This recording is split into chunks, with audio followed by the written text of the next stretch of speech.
And then he went back. That's what they said. He was, had a white girlfriend. And he went back. So that's when they hung him. They murdered him first, they said. And then they kept him alive. And then the next day they said they had a rope around his neck. And was dragging him down the street with a horse, dead. So that's what happened. It was dragging him down the street with a rope around his neck.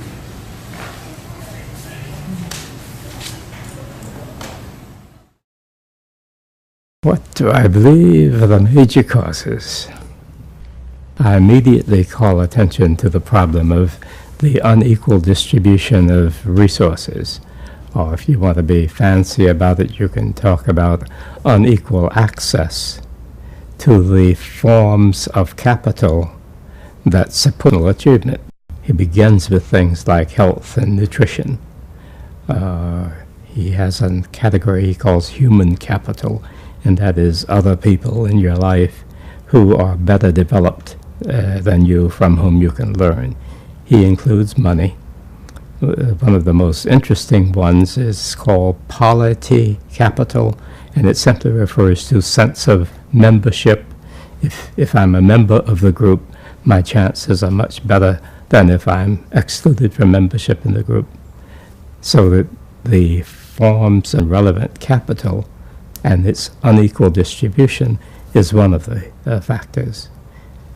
Most of us would recognize it as differences in class, differences in income, differences in access to wealth. One of my students has studied the intergenerational access to such capital and has demonstrated that the more generations one has had access to these forms of capital, the higher is your academic achievement. Kind of basic cause, I think, is the unequal distribution of resources. And of course, in our society, we need to couple resources with power, because one may have a lot of money but still be excluded from meaningful participation in the society. We think, though, that there may be another element which gets us into a little political trouble when we talk about it, and that's cultural differences.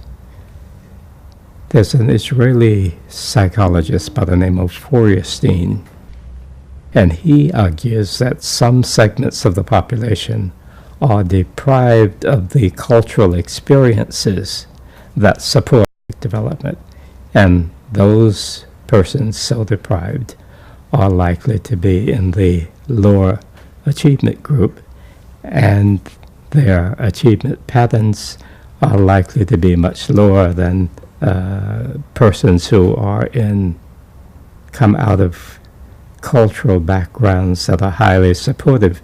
So that when you ask what is the major source of the gap, it's hard for me to say which one of those, but all of them contribute to it, and they probably even compound each other.